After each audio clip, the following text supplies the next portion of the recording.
Thank you for clicking on the video, and I hope everyone is doing really well. Today, I am going to be talking about a diet that I actually had no idea existed until I decided to Google top trendy diets of 2018, something like that. I Googled that and I found a list of like the 5 most popular diets of last year, and number 4 on the list was Whole30.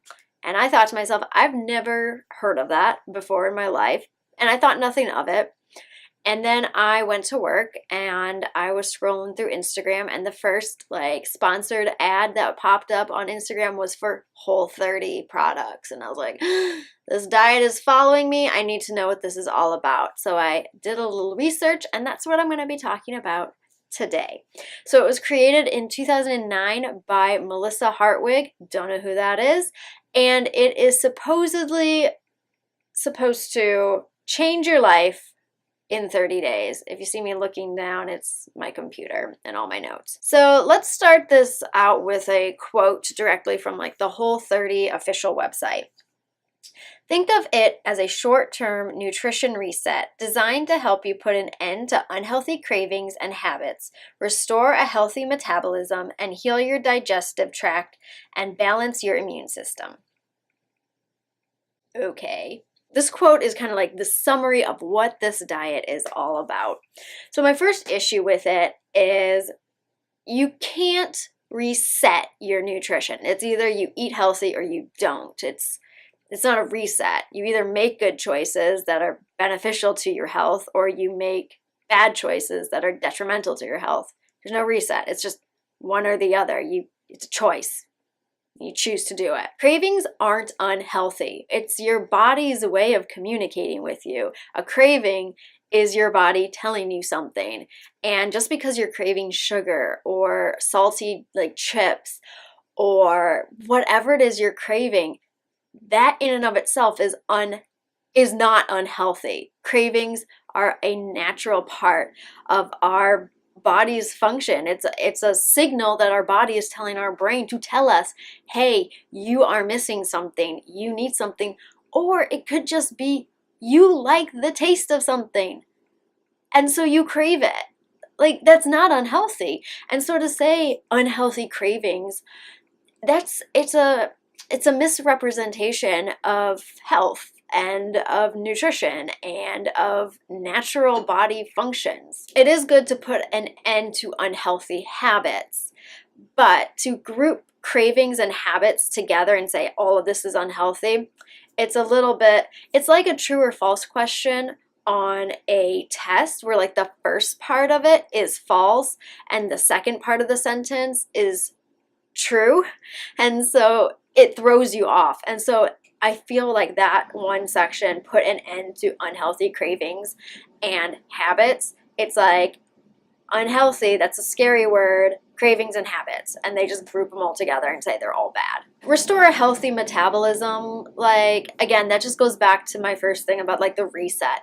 You either make good choices that aid in a good metabolism, or you make bad choices. And that's not just a bad choice like eating junk food every day. It could be skipping meals, fasting for a prolonged period of time, more than that's recommended. It's things like that. Those are bad choices. Those are unhealthy choices that can really mess with your metabolism. So restore a healthy metabolism. You can restore a healthy metabolism anyway. It's just make good choices when it comes to food. The same can be said for the digestive tract little part of that quote and your immune system. It's every function of your body runs off of energy, and energy comes from the foods we eat. If you want your body to run well, put good things in. If you want your body to run poorly, put crappy things in. That's the secret that apparently the diet and the health world is keeping from the world, is like, don't let them know that all you really have to do is make good food choices, balanced diet, meaning that it's okay to have sweets and treats every once in a while. Don't just live off of it. Move sometimes, and just take care of your mental health. Like, that is how you have a good well-rounded life when it comes to like keeping your body in check. So according to Whole30, there are some foods that are deemed unhealthy and should be removed from your diet, and they are sugar, grains, dairy, and legumes. So basically for 30 days you cut all of that out and you see magically as your health improves. There's easier ways to have improve your health than to just cut out food groups and things that are actually healthy, but this diet has decided they're unhealthy. So I'm going to be reading a lot of quotes because the website just puts it so beautifully that I can't rephrase it. Push the reset button with your metabolism, systematic inflammation, and the downstream effects of the food choices you've been making. Learn once and for all how the foods you've been eating are actually affecting your day-to-day life and your long-term health. So it mentions long-term health, yet it's a diet that lasts for 30 days. You literally cut basically all food groups, not all, but a lot of food groups out of your diet for 30 days, and then after that 30-day, you just go back to eating shit. Like, that's not going to help your long-term health if you're just doing this healthy diet for a short term. Yes, there are rules, and that is their word for it, not mine. Their website literally has a tab that says, like, program rules. I mean, whatever. It doesn't sound like too much fun if you are bound by rules, but whatever. Rule number 1, eat real food. As opposed to what? What were we eating before? So basically, you are cutting out processed food. Anything that comes in like a box or a bag or a package of some sort, it's probably been processed, so just eliminate, and that includes dairy. However, you are encouraged to eat meat, seafood, eggs, predominantly vegetables, minimal amounts of dangerous fruits, and natural fats. So there is a little bit of carb fearing here because they use the word minimal, like small amounts of fruits, but let's up the fats and the protein in like the meat, the seafood, and the natural fats and eggs and vegetables, which have protein, by the way. Rule number 2, here are all the foods you are to eliminate, and this list is really long. No added sugar, whether it's real or artificial. What I think they mean by artificial sugar, I think they mean artificial sweetener, but I'm not here to edit their website. I'm just here to critique it, but they phrase things really badly. Melissa. No alcohol even in cooking, which I am definitely behind.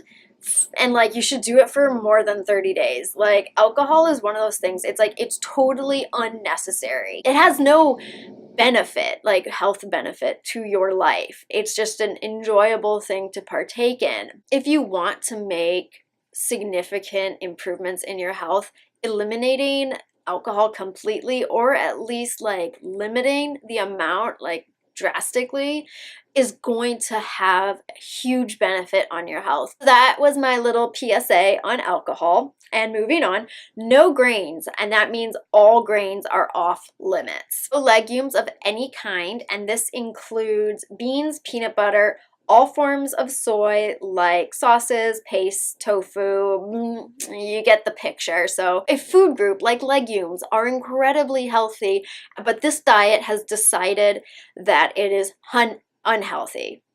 Just this diet, they've decided this group is unhealthy, this food is unhealthy, only because, and I guarantee you this is why, is because some people have a hard time digesting legumes like beans or soy, and some people have allergies to like peanuts and peanut butter and nuts and soy.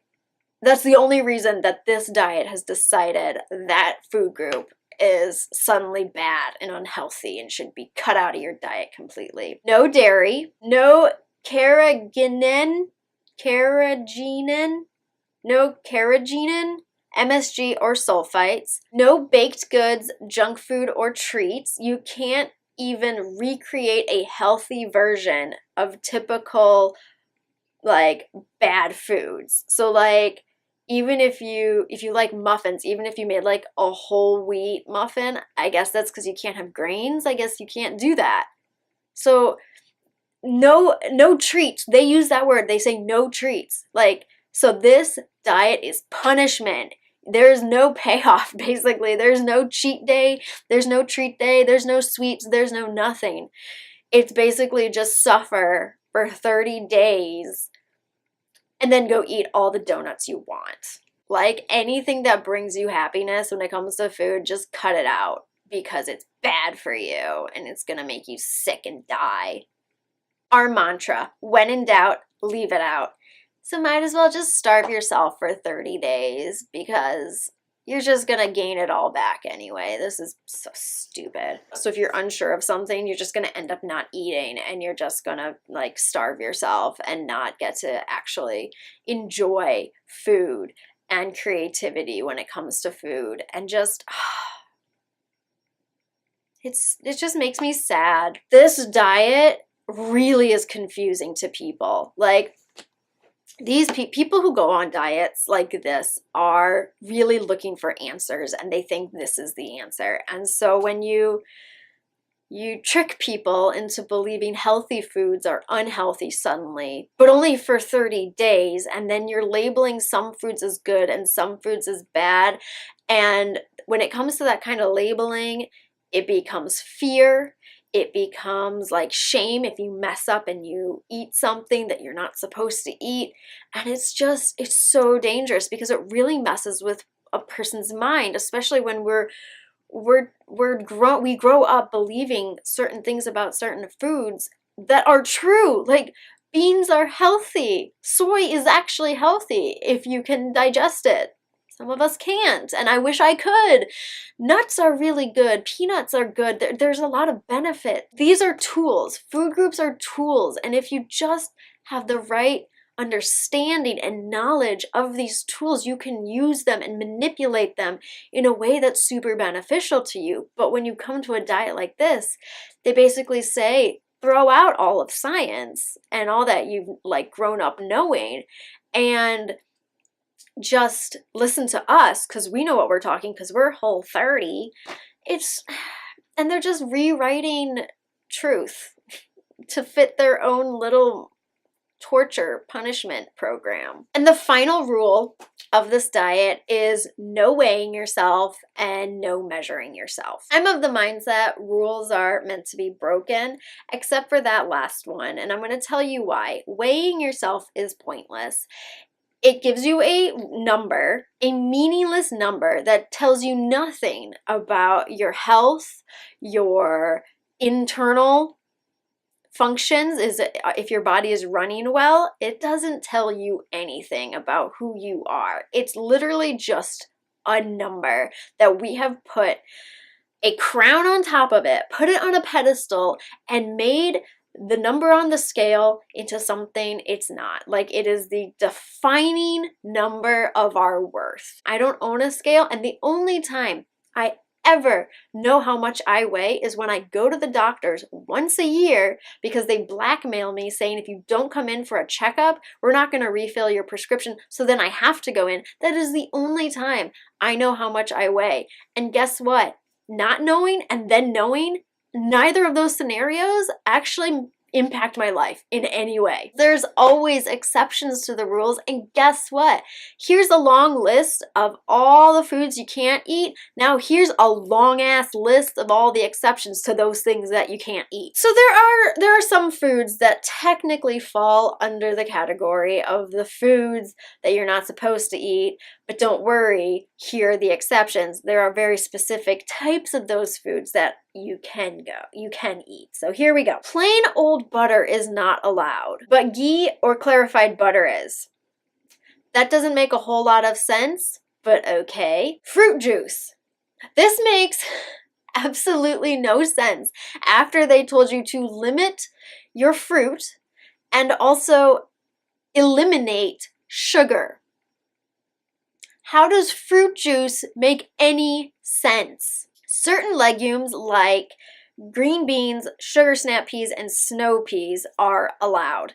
And so it sounds to me like if it's in a pod, it's good for you. But if it's a bean, it's bad for you. I don't get that at all.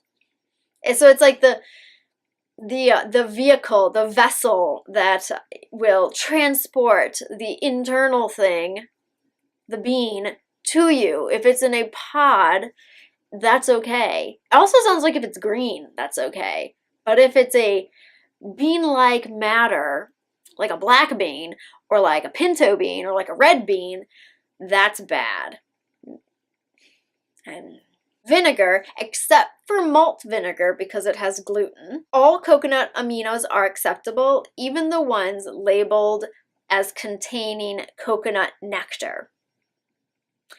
Coconut aminos and coconut nectar are two completely different things. Coconut nectar is like pure sugar. I thought we were supposed to be eliminating sugar, but no, it's okay. Coconut nectar is a good thing, but they say that coconut aminos and coconut nectar are the same thing, and they're not the same thing. So salt is acceptable on this diet. Apparently, iodized table salt contains minuscule amounts of sugar. So according to this diet, salt equals sugar, but salt is an exception to the no sugar rule. And thank God. And when I want to have coffee, well, can you even have coffee on this diet because it's a bean?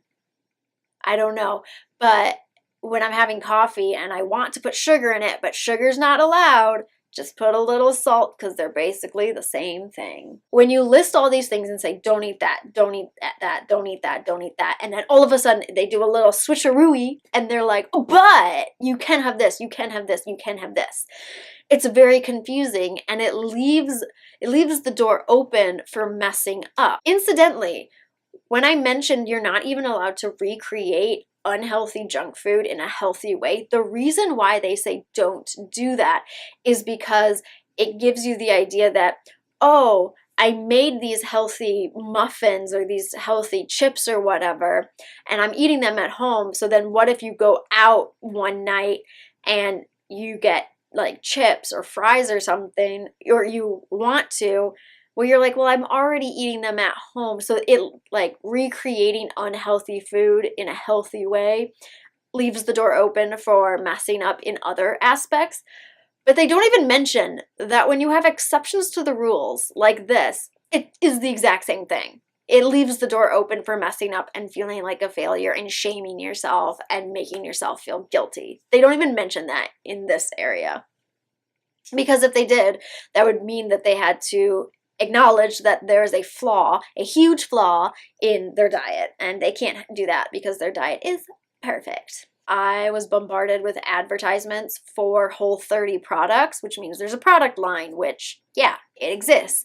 And so the more you fail and the more you keep trying this diet and keep trying this diet and you keep messing up and messing up, you're eventually just going to feel comfortable and safe in only really consuming their products, which means they make money off of your desperation and your failure because their diet is ridiculous and super strict and pointless.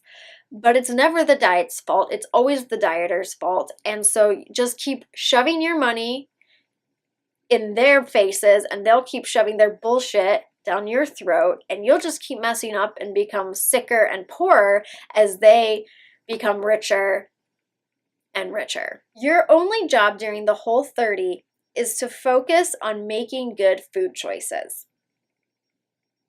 If you want to be healthy, that should be your job all the time, is just making good food choices. So Melissa Hartwig, can I call you Melissa? We're on a first name basis because I don't like you. She makes you feel like you have to eliminate this very large group of food that is actually really healthy for you and super beneficial and nutrient dense and amazing. And yet she has redefined the word healthy to fit her diet to make money off of you, the consumer and the dieter, and confuse you and make you feel really stupid when you're smarter than her, because beans are healthy.